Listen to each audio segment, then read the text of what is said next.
슬라이드 보이세요? 잘 보입니다, 교수님. 네, 질문이 하나 있었습니다. 가장 크리티컬한 질문이었는데요. 에어비앤비하고 에어비앤비가 독점하고 있고 오히려 거기에다 역차별이 있는데 어떻게 극복하고 있냐고 얘기하는데 팬데믹 상황에서 코로나 상황에서는 자격리 축소로 저희가 특화된 쪽으로 비즈니스를 해가지고 100억 정도 누적 거래를 달성을 했고요. 교훈 중에 하나는 서비스를 갑자기 코로나가 닥치니까 실전 특례는 서비스 개시부터 2년이거든요. 여행 숙박이 원래 메인인데 여행 숙박이 안 되는 거잖아요. 그때 자가격리 축소라는 컨셉도 없었고 자가격리 축소해야지 서비스를 런칭한 게 아니고 팬데믹 상황에서 사업적인 이해관계, 이해득실을 따져서 서비스를 먼저 런칭한 게 아니고요. 외국인들이 안 들어오는 상태에서 에어비앤비에서 불법으로 내국인 숙박을 하고 있는 게 마음에 걸린다고 호스트분들이 연락이 오고 얘네도 똑같이 제일 잘하는 새끼가 되든 안 되든 우리가 제일 잘하는 위험이 얼마든지 기여를 해줄지 모르겠지만 위안이라도 되게 빨리 서비스를 런칭하라는 말을 해서 그래서 실은 그런 호스트들 마음을 위로라도 해드리게 서비스를 일찍 런칭을 했는데 생각지 않았던 우리가 알고 있다.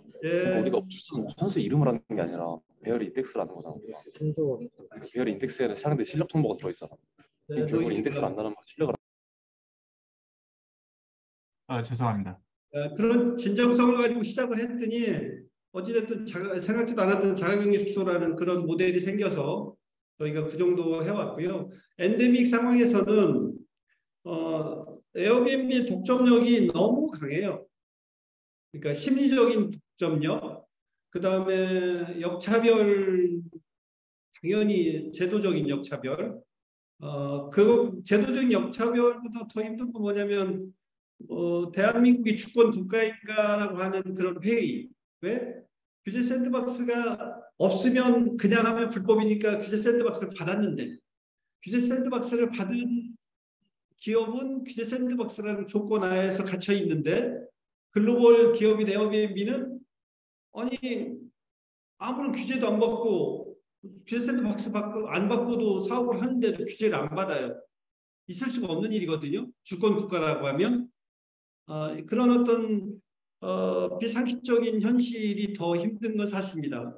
그래서 힘들긴 하지만 어찌됐든 처음부터 생각했던 그 사명감 그리고 한국에서 최고의 전문성을 가지고 있다는 측면 그런 측면에서 로컬 시장 그 다음에 베스트 인 코리아라는 어떤 그런 가능성들 가지고 접근하고 있고요. 조금만 에어비앤비를 극복을 하면 220개 나라를 접근하는 에어비앤비 대비 로컬에서는 전 세계에서 서울에서는 최소한 위홈이 에어비앤비를 넘어서는 첫 케이스를 만들려고 합니다. 조금 어려운 상황이긴 하지만 극복하고 그렇게 할 수 있다라고 생각 그런 자신감이 있고 에어비앤비하고 미팅을 1월 달에도 하고 했는데 결국에는 에어비앤비가 위홈을 어찌하지 않으면 안 될 상황이 되지 않을까 이런 생각을 하고 있습니다. 네, 아주 핵심적인 질문 감사드리고 공유해드렸습니다. 자, 시작할까요? 네. 그래서 이제 뭐 조금 전에 그 질문에 대한 답변을 해드렸지만 그 에어비앤비하고 어떻게 차별할 것인가, 어떤 차별화 서비스, 어떤 차별화 상품을 만들 것인가가 실은 핵심이거든요. 그래서 저희가 단순한 여행 숙박이 아니고 로컬에서 거주, 숙파 숙박, 그래서 여행 숙박, 단기 임대 중심의 거주의 체크인 월세, 리빙스테이라도 얘기하고 그 다음에 뭐 병원 인근의 의료관광 이런 걸 포함해가지고 특화 숙박 이렇게 해서 숙소도 다양하게 이 세 가지로 다양화했고요. 로컬의 강점을 살리기 위해서 그 다음에 게스트 관점에서는 컨시어지 호텔하고 그 공유 숙박이 다른 게 뭐냐면 컨시어지 서비스가 없는 거거든요. 호스트들이 주로 서비스를 하니까. 근데 이제 우리가 로컬이니까 로컬에서 뭐 예를 들어서 위호 마지트나 이런 걸 만들어 가지고 게스트들이 호텔의 프론트 데스크를 활용할 수 있게 한다든가 커뮤니티 모임을 할 수 있게 한다든가 그런 컨시어지 서비스로 차별화하려고 접근하고 있고 호스트 관점에서는 호스팅이 쉽지 않거든요. 그래서 위홈이 호스팅을 위한 종합 서비스 이러면서 이제 관리형 공유 숙박 하겠다. 이게 이제 상품 관점에서 차별화 포인트고요. 그러다 보니까 이 중에 이제 일반 여행 숙박하고 달리 우리가 적극적으로 하려고 하는 게 체크인 월세예요. 그러니까 장박으로 보면 되는 건데 월세 단위로 체크인 월 사는 거. 그러다 보니까 그 공유 숙박 합법적으로 우리는 합법이어야 되니까 합법적으로 공유 숙박으로는 하지만 공유 숙박에서 인기가 있는 게 또 그 오피스텔이거든요. 근데 오피스텔은 법적으로 합법적으로 이렇게 그 공유 숙박 할 수가 없어요. 그래서 저희가 그 오피스텔은 단기 임대로 해서 한 달 이상만 하는 장박으로 접근을 해서 게스트는 저기를 내지 않고 뭐죠 보증금을 내지 않으니까 뭐 보증금 부담이 없어서 좋고 호스트는 보증금을 받지 않고도 월세를 받을 수 있나 없나 그런 걱정 없이 좀 높은 월세를 받을 수 있거든요. 그리고 게스트들은 가서 뭐 예를 들어서 이사 미리 가서 확인하고 이럴 필요 없이 그냥 일반 그 공유 숙박 플랫폼에서 리뷰를 보고 판단한 것처럼 그렇게 보고 믿고 판단할 수 있어서 좋고요. 이 시장이 상당히 크게 이렇게 성장할 수 있는 시장으로 보고 여행 숙박과 달리 요거를 지금 접근하는 거예요.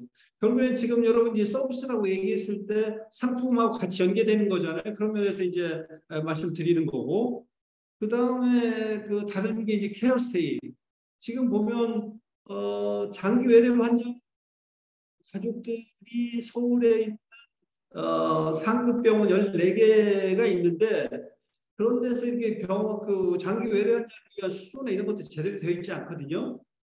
전체적으로는 엄청나게 병상들이 많음에도 불구하고 그래서 이거는 이제 뭐 환자의 어떤 권익 자원에서도 안 좋고 그 다음에 뭐 그 병원이나 그 다음에 그 아주 그 비상사태에서만 병원 가면 됨에도 불구하고 그런 분들이 그냥 침상을 지키고 있음으로 해서 그 보험료가 들고 병원은 생산성이 나빠지고 이런 문제를 이제 공유숙박 합법, 내국인 합법 이걸 이용해서 저희가 해결하겠다라는 겁니다. 그래서 이런 특화 숙박도 가능한 상황이고요.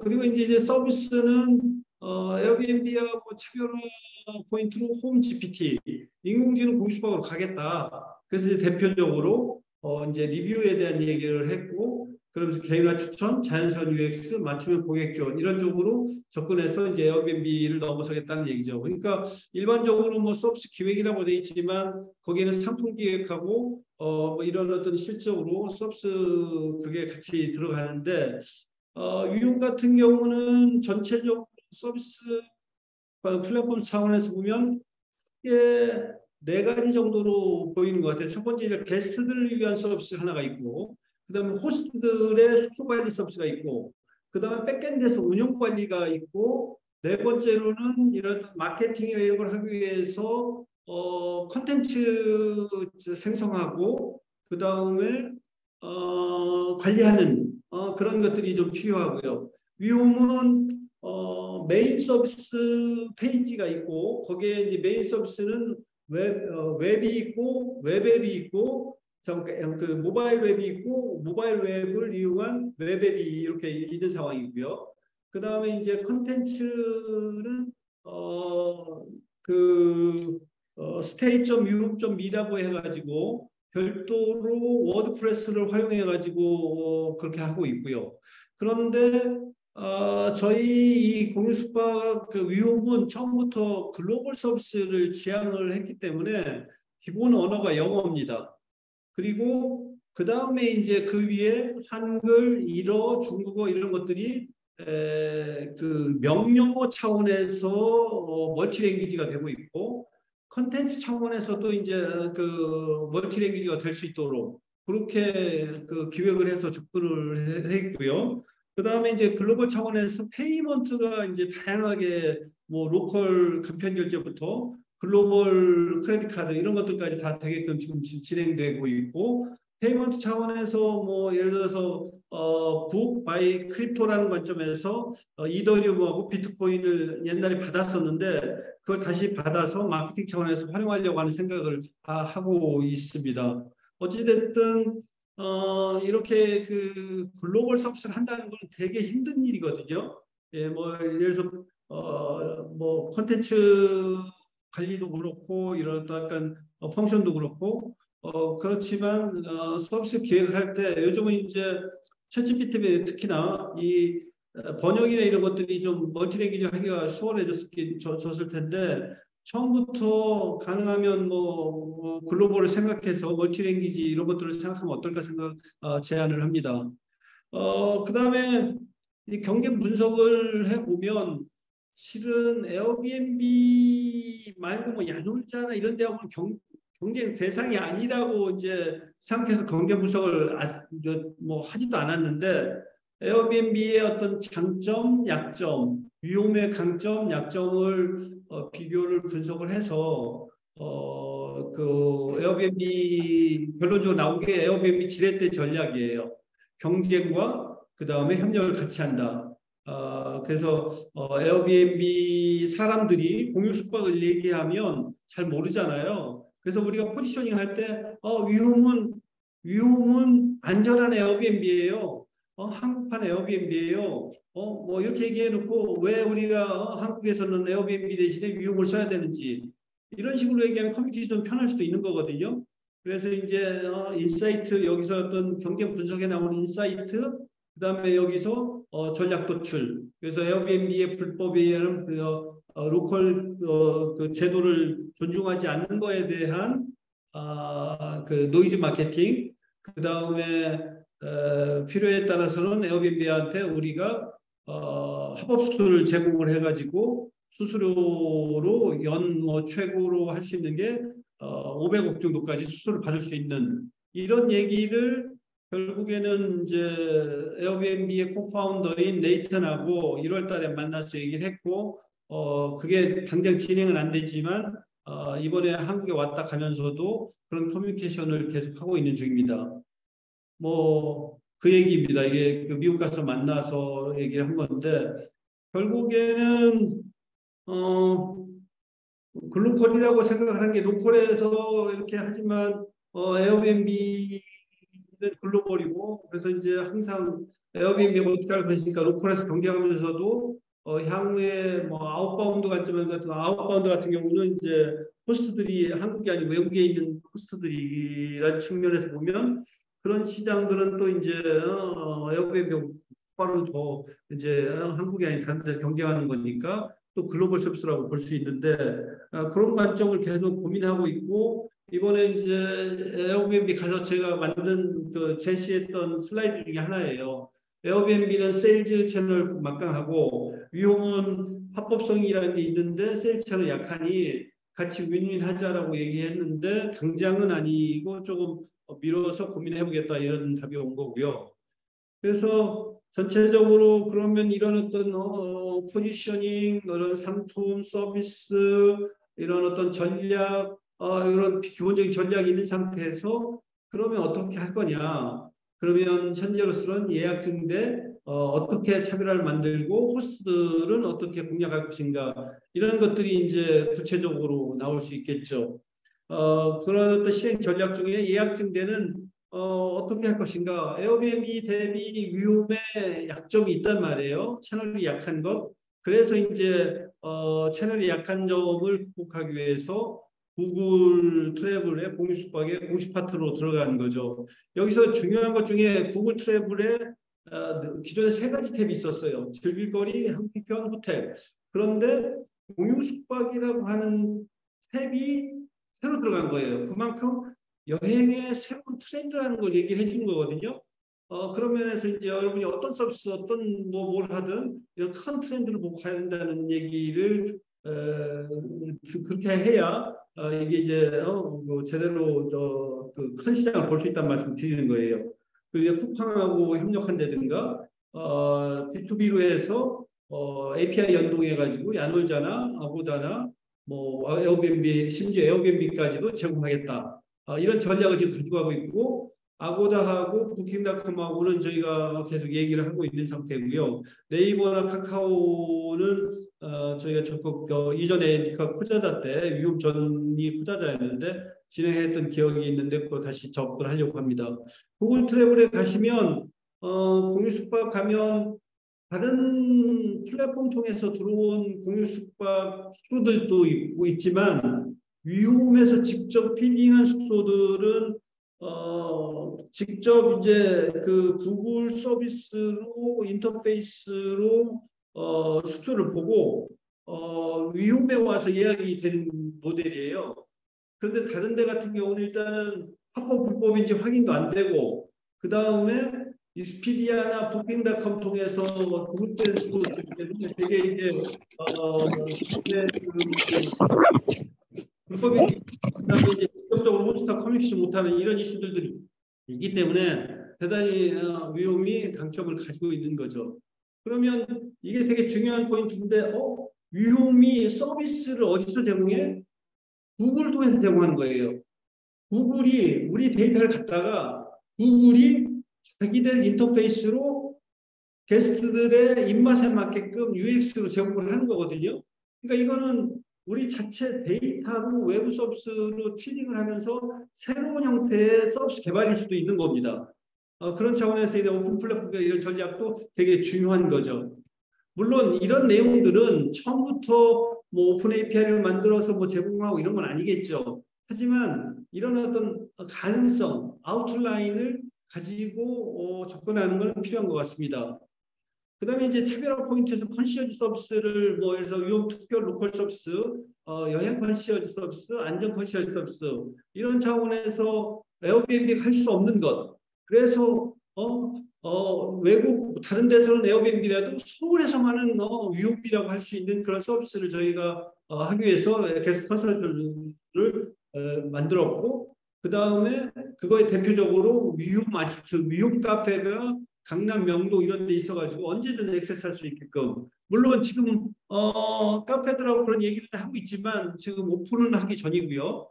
그 다음에 로컬이기 때문에 또 할 수 있는 서비스 중에 하나가 체크인 체크아웃 쇼핑이에요. 일본에서 오는 사람들 20대 여성이 한국에 오면 쇼핑 안 하고 꼭 사는 물건들이 있어요. 그러면 체크인 딱 했을 때 그 물건이 패키지가 딱 들어오는 거예요. 그러면 대단히 그 차별화 포인트가 될 수 있다고 생각을 하는 거고 그 다음에 이제 로컬의 강점을 살려서 공유 숙박의 다양성의 강점이 있는 반면 호텔과 같은 서비스 보장이나 컨시어지가 없잖아요. 그래서 이 두 가지를 로컬이기 때문에 제공할 수 있어서 관리형 공유 숙박이라고 하는 그래서 게스트를 위한 차별화 가치도 만들고 그 다음에 믿을 수 있는 서비스로 이렇게 포지셔닝을 하고 있습니다. 그러니까 지금 뭐 전략, 뭐 상품, 서비스 이런 얘기하고 그 다음에 차별 포인트를 얘기하는데 결국에는 서비스의 범주에 다 포함이 되는 거거든요. 그래서 여러분이 서비스라는 게 단순하게 뭐 기능을 구현하는 게 아니잖아요. 그런 측면에서 뭐 보니까 다 서비스 얘기이기도 하네요. 그 다음에 호스트들 차별화 포인트이기도 하고 호스트들이 청소나 이런 서비스가 대단히 힘든데 위험은 로컬 강점이 이제 호스트들하고 커뮤니케이션하고 이럴 수 있는 게 있어서 호스팅 종합 서비스를 제공하겠다. 그래서 예를 들어서 그 공유 숙박이나 고시민박이나 이런 뭐 법적 이런 것들 잘 모를 텐데 그런 내용들에 대한 컨설팅부터 인테리어 그 다음에 뭐 숙소 등록 예약 증대, 호스팅 운영 관리까지 이런 것까지 해줄 수 있어서 호스트 위험은 호스트를 승인 때문에 빨리 확보할 수 있고 그러니까 서울에서 주택이면 자기가 사는 주택이면 어디서나 위험이 그 특례증을 들이면 공유 숙박이 가능한 상황이에요. 여러 가지 조건들이 있긴 하지만 그러니까 엄청난 혜택, 특혜인 거죠. 그래서 위홈은 호스트를 빨리 확보할 수 있고, 그 다음에 호스트들에게 이런 서비스를 제공함으로 해서 서비스의 신뢰성이나 품질의 어떤 인테그리티 이런 것들을 유지할 수 있는 그런 장점이 있고, 또 다른 측면에서는 위홈 입장에서는 예를 들어서 한 달 동안 여행 갑니까? 위홈한테 맡기세요. 그러면 위홈이 한 달 동안 집도 관리해주고 돈도 벌어주는 거예요. 그러면 여행은 지금부터는 돈 벌기예요. 내가 아파트가 있어요. 독채 아파트가 있어요. 그러면 부부가 살다가 여행 가서는 호텔방 하나씩 이용하는데, 한국에서는 방 3개 있는 방 3개를 독채를 공유 숙박 해주는 거잖아요. 그것도 위험이 알아서 다 해준단 말이에요. 그러면 오히려 여행 가서 쓰는 돈보다 한국에서 공유 숙박으로 돈이 더 벌 수 있는 거예요. 이런 어떤 이전에 생각할 수 없었던 그런 것들이 가능한 상황이고, 그 다음에 저희가 특례 이런 이용해서 정말 해보고 싶은 게 K스테이 서울이에요. 공유 숙박이 중요한 게 뭐냐면, 이제 여행이 그냥 단순히 여행에서의 숙박이라는 게 뭐 잠자는 게 아니고 그 동네에서 라이프 스테이를 즐기는 거거든요. 그런 면에서 이제 인조이 서울 라이프 스타일이라는 어떤 기치하에서 K스테이 서울을 기획을 해서 서울시한테도 제안하고 에어비앤비한테도 이거 같이 하자 이렇게 얘기했는데, 얼마 전에 서울시하고 에어비앤비가 위험 싹 빼고 DDP에서 공유 숙박한다고 해가지고 엄청나게 삐져있긴 한데 보니까 공유 숙박을 잘 모르는 DDP에서 한 거더라고요. 좀 약간 문제가 되긴 하지만 어찌됐든 서울 지하철과 같은 이런 한류 숙박을 만들겠다. 그것도 환경 친화적으로, 그 다음에 커뮤니티 친화적으로.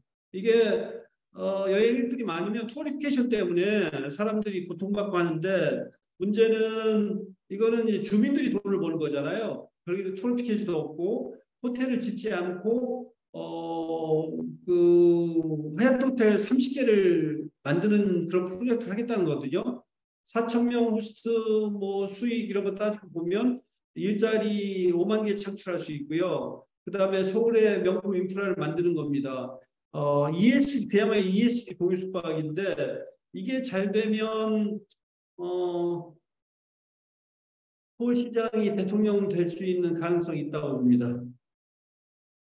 원튼 안 하든. 생각해보세요. 돈 하나 안 들이고 집값 떨어지는데 시민들 수익 창출해주고 서울 지하철 같은 명품 인프라 만들어서 그래서 서울시가 글로벌 관광 5대 도시로 도약하고 근데 그거는 우리가 하려고 한다고 되는 거는 아니잖아요. 근데 지금 코로나 거치면서 외국에서 엄청나게 한국에 많이 오거든요. 그러면 숙소 부족 문제를 어떻게 해결할 거예요? 뒤에 얘기가 나오긴 하지만 2019년 나오나요? 2019년도에 코로나 전에 서울 방문객이 1,390만 명이었어요. 그러면 서울시가 2026년까지 2,800만 명 2배로 올리는 거잖아요. 그러면 그 당시 에어비앤비 불법 숙소가 많은 에어비앤비에서 숙소가 22,600개 정도였어요. 그러면 외국 관광객이 2배라고 되면 그러면 숙소가 2배가 필요한 거예요. 그러면 최소 5만 개가 필요하다는 거거든요. 에어비앤비 지금 2만 개 이내가 있어요. 근데 옛날에는 불법 숙소들이 만연했는데 지금은 단속을 막 하기 때문에 쉽지 않아요. 근데 위홈은 특례를 받아서 그 합법적으로 숙소를 확보할 수가 있어요. 그래서 에어비앤비한테 그렇게 얘기한 거예요. 우리가 합법 숙소 확보해가지고 너희들한테 제공할게. 그래서 1년에 500억 줘. 이렇게 얘기를 하는 거예요. 어찌됐든 이런 전략으로 가고 있고요. 라이프스타일을 산다? 단순히 여행하는 게 아니고, 그리고 다양한 서비스가 제공이 돼서 파인 스테이, 케어 스테이, 비지 스테이, 브랜드 스테이, 워케이션 이런 다양한 니즈를 맞춰서 서비스를 제공하려고 생각을 하고 있고요. 말씀드린 것처럼 공사 하나 없이 4,000명 호스트, 2만 객실, 그랜드 하얏트를 30개 만드는 일을 하고 있습니다. 위대한 일 아닌가요? 예.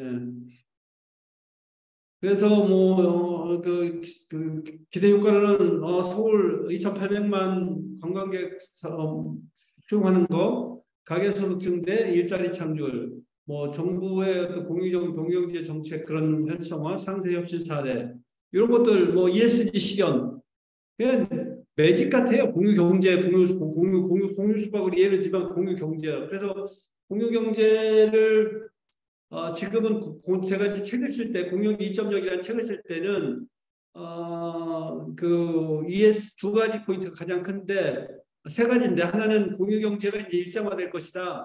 두 번째가 그 경제적 가치만큼 소셜 가치와 사회적 가치가 중요하다. 세 번째가 독점 플랫폼이 가치를 독점하는 건 옳지 않다. 그래서 그 가치를 만드는 호스트들과 게스트들이 그런 어떤 부가가치를 공유해야 된다. 이런 얘기를 했는데, 공유경제 2.0을 다르게 얘기하면 ESG 공유경제더라고요.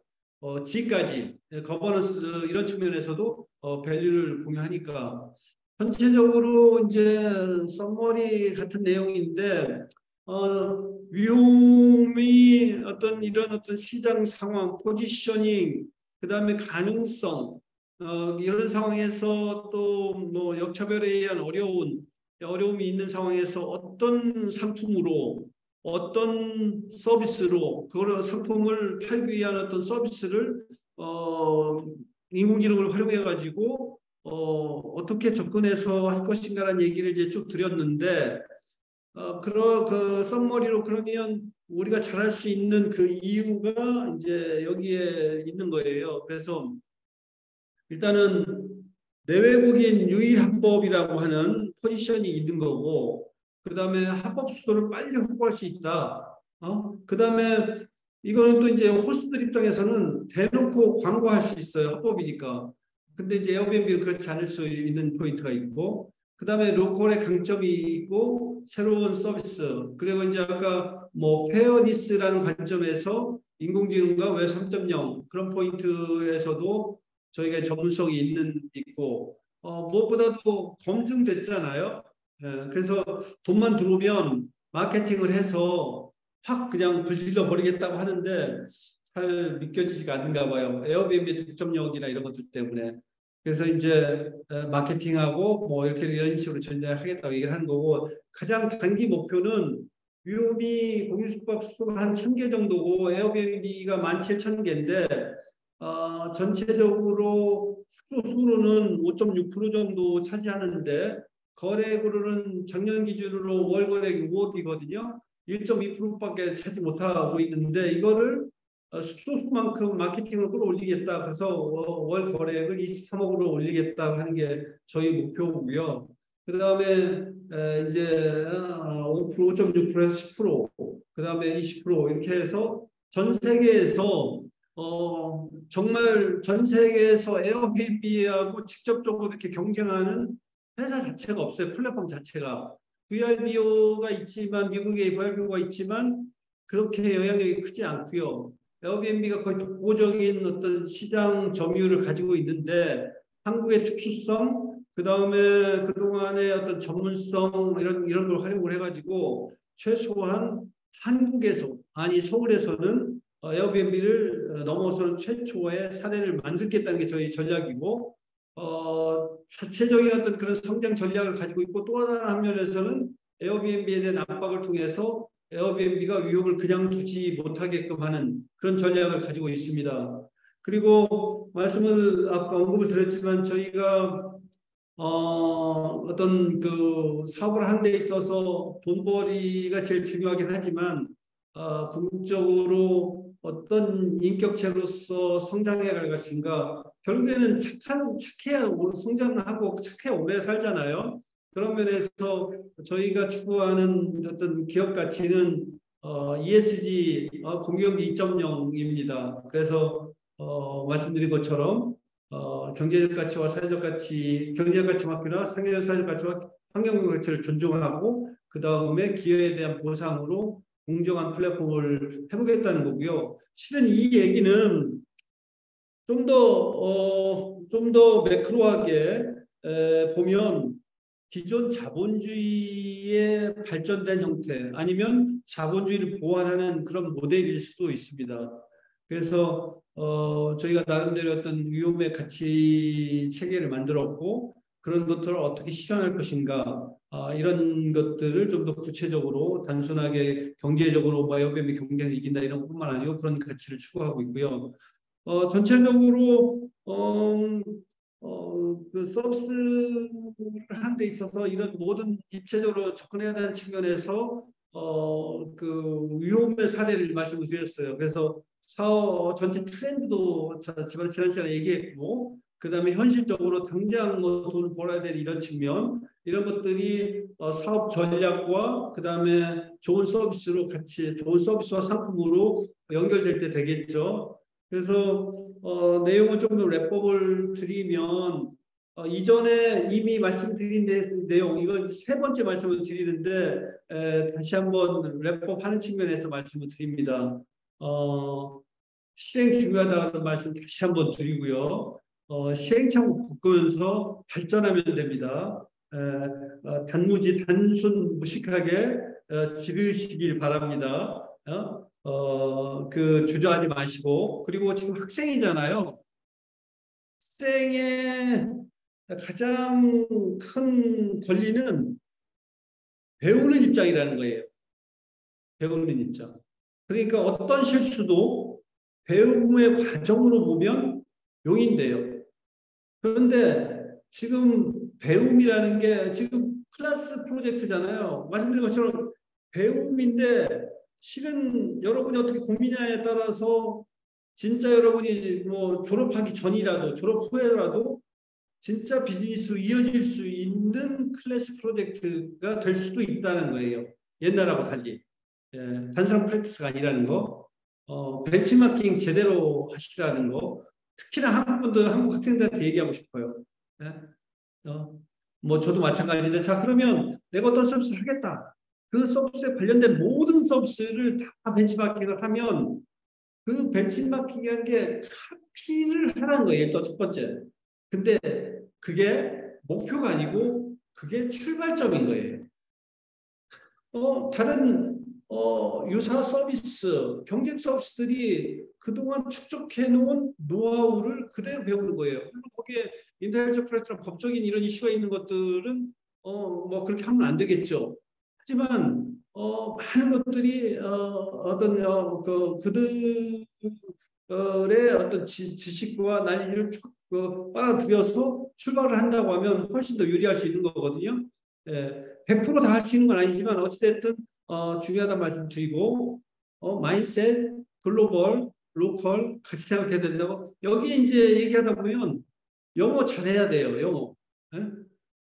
근데 영어를 배우려고 하지 말고 영어를 배우지 말고 여러분이 지금 서비스 관련된 거 프로젝트 하고 뭐 분야 하잖아요. 그러면 요즘 관련된 컨텐츠도 얼마나 영어로 된 것들 많아요.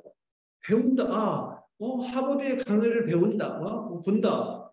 근데 영어를 배우기 위해서가 아니고 하버드 강의 중에 서비스 뭐 기획이나 이런 쪽 아니면 툴들 이용하는 방법 이런 것도 있죠. 그렇게 하다 보면 영어는 그냥 자연스럽게 배워지는 거 아닐까요? 마인드셋의 문제인 것 같습니다. 그리고 러닝 바이 도잉 실행해 보려고 다시 한번 말씀을 드리는 거고요. 그리고 나 뭐가 부족해? 부족하니까 뛰어다니고 부족하니까 공부하고 부족하니까 움직이는 거잖아요. 옛날하고 다른 게 움직이면 해법이 나온다고요. 그래서 밸류 본거 다시 한번 말씀드리고 그리고 결국에는 변화가 너무 심해요. 뭐 제가 블록체인 얘기하면서 제곱 인터넷이니 세상이 달라졌니 뭐 그다음에 시민 중심의 경제 공유 경제가 왔으니 기존의 경제 개념을 다 잊으세요 뭐 이런데 갑자기 또 AI 얘기가 얼마 전까지만 해도 AI 뭐 기업들이 하고 이런 건데 갑자기 어느 날 갑자기 그냥 검색 엔진처럼 가서 쓰면 AI를 쓸 수 있게 됐잖아요. 이런 어떤 변화가 엄청나게 리셋되는 변화가 왔고 이 변화는 지금 기성세대보다는 여러분한테 훨씬 더 좋은 기회라는 거. 그리고 그러니 여러분이 우주라고 생각하고 자부심을 가지고 임하시라는 큰 꿈을 가지라고 말씀을 드리고 싶어요.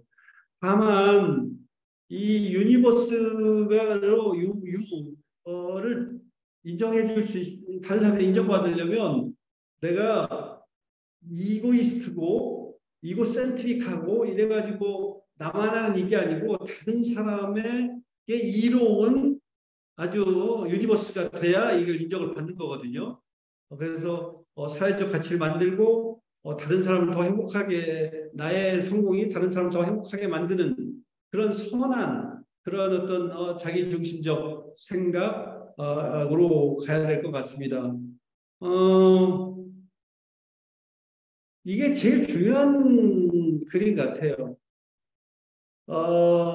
지금은 자기가 꿈꾸는 것, 자기가 어떻게 소망하느냐에 따라서 미래가 결정되는 것 같아요.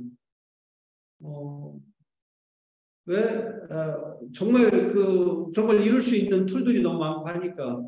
그래서 자기에 대한 자기의 모습을 다시 한번 얼마나 가능성이 있는지 재발견하셨으면 합니다. 오랫동안 썼던 슬라이드이긴 한데 우리 경기대 여러분 학생 한 분 한 분이 이런 자각을 좀 했으면 좋겠어요. 제가 실리콘밸리에서도 사업을 하고 로렌스 버클리 랩의 컴퓨터 사이언티스트도 있고 했는데요.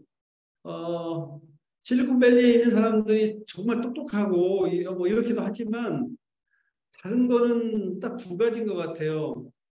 일단 첫 번째 그 동네에 있어서 어울리는 사람이 똑똑하다 보니 똑똑해지는 것도 있고 그러다 보니까 스스로가 원래 서울에 있는 사람이든 뭐 실리콘밸리 사람 별 차이가 없는데 자기가 훌륭하다고 자각하고 노력하는 거가 좀 다른 거 아닌가. 그래서 개인의 어떤 가능성 잠재력을 인정하고 열심히 했으면 좋겠습니다. 그 결론적으로 말씀드리면 착하게 착한 게 경쟁력인 것 같아요. 돈을 돈을 버는데 착하게 번다 생각하시면 될 것 같고 상상하고 공부 계속하고 해보고 끝없이 즐기면서 하다 보면 성공하지 않을까? 근데 이걸 꼭 내가 꼭 CEO가 돼야 된다. 내가 꼭 이런 건 아닌 것 같아요. 어디서나 기업가 정신이라는 것은 내가 무슨 일을 임하든 어떤 포지셔닝에서는 좀 적극적이고 책임감을 갖고 자기 완결적으로 하겠다고 하면 거기가 뭐 내가 CEO가 됐든 뭐 학생이 됐든 어디 말단이 됐든 상관이 없는 것 같아요. 이 과정 자체가 즐겁고 궁극적으로 그러면 성공한 사람이 되는 것 같습니다. 제가 이제 지난번에도 썼던 슬라이드 같은데 지금의 BTS를 만든 거는 어떤 그런 어떤 가능성에 대한 꿈과 그 꿈과 현실을 메꿔주는 노력이 있었기 때문이라고 봅니다. 그래서 여러분이 스스로가 엄청나게 훌륭한 사람인 걸 자각하고 그 훌륭함이 다른 사람한테 인정받고 현실적인 가치로 이렇게 발현이 될 수 있도록 끝없이 노력을 하면 이런 어떤 좋은 때가 올 것으로 생각합니다. 감사합니다.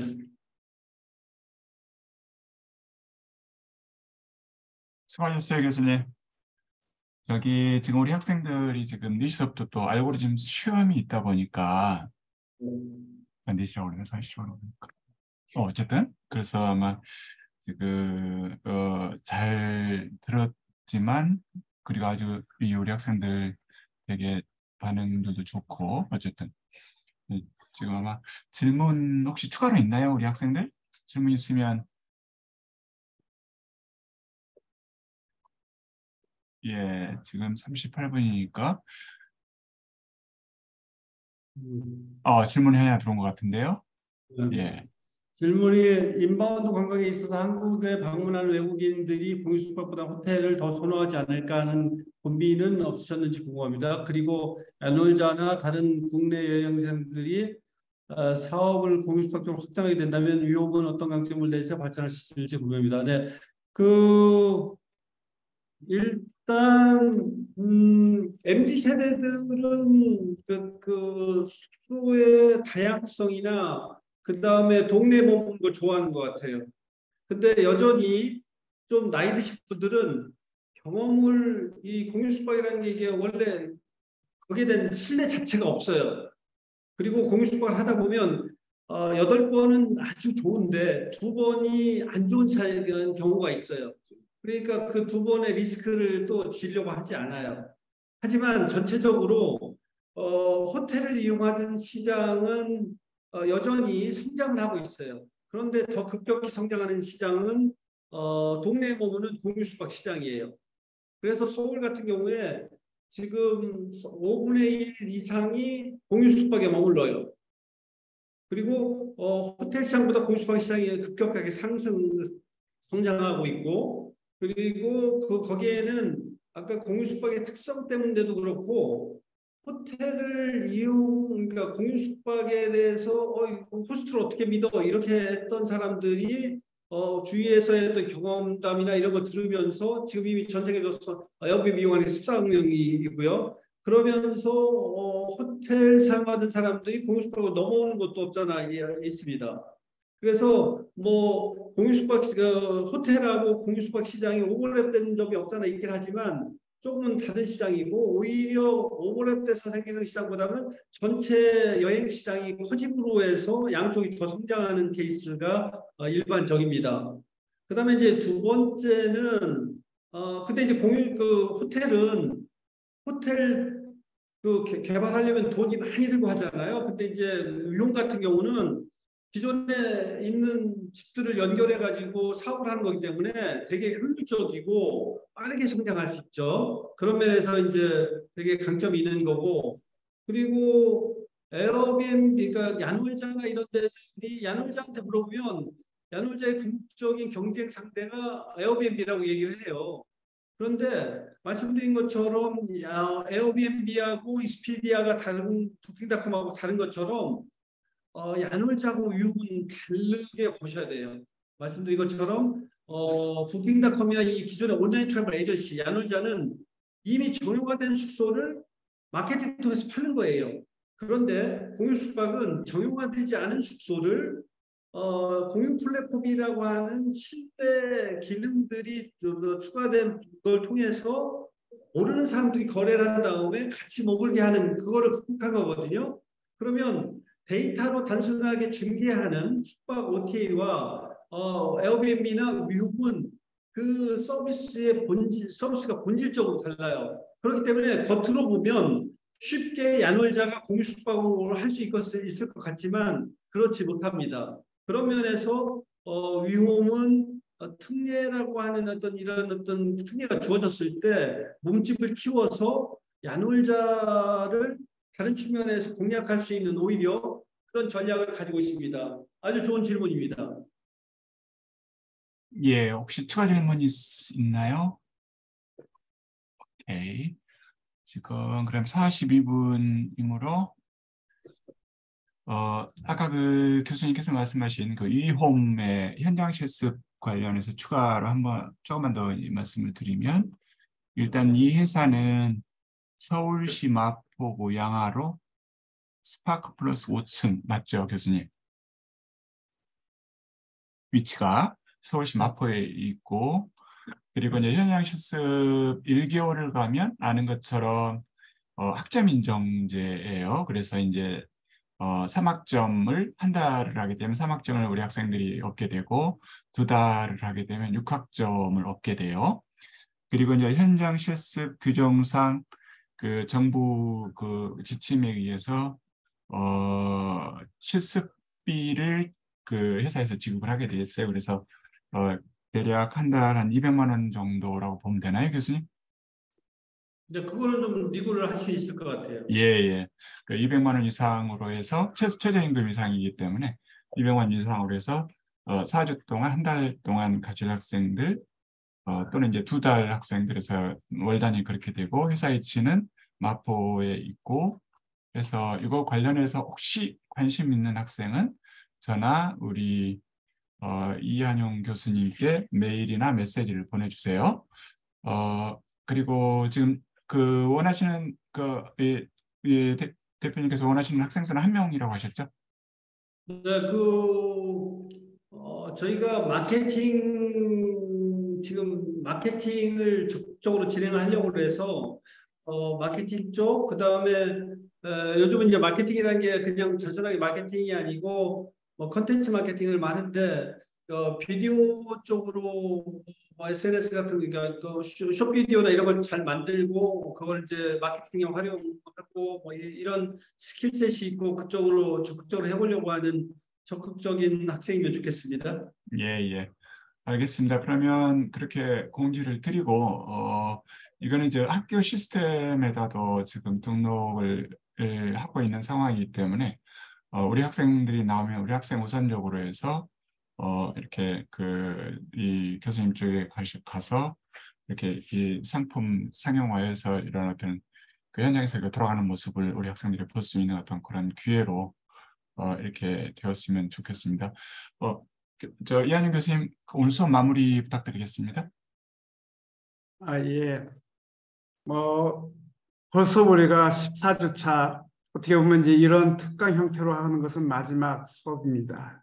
사실 오늘 조 교수님께서 아주 사실은 공유 숙박, 어떤 의미에서는 공유 경제 플랫폼 위에서 일어나고 있는 여러 가지 서비스, 그것을 통한 사업화하는 전략들을 잘 이제 말씀해 주셨고, 그 이후에 사실 더 중요한 것은 여러분을 위해서 좀 앞으로도 갖춰야 될 그런 마인드셋에 대해서 좋은 말씀을 해주셔서, 그러니까 여러분을 위해서 감사를 드리고, 그러니까 여러분 모두도 그 말씀해 주셨던 그런 마인드셋이 무엇인지 한 번 더 잘 의미를 해서 여러분 마음속에, 그리고 실제로 여러분이 앞으로 실행하며 사회에 나가는데 도움이 될 수 있는 그런 아이디어가 되었으면 하는 바람입니다. 그러니까 여러분 모두 어떻게 보면 이번 학기 수고 많이 하셨고, 남은 일주일 그것도 잘 준비해서 또 14일 날 일어나는 경진대회 때 유종의 미를 잘 거둘 수 있었으면 하는 바람입니다. 모두 수고하셨습니다. 교수님 감사합니다. 감사합니다. 예, 수고하셨어요, 교수님. 네, 감사합니다. 네. 예, 컴공 쪽은 잠깐 제가 공지사항이 몇 가지만 할게요. 자, 교수님 나가셔도 될 것 같습니다. 고맙습니다. 네.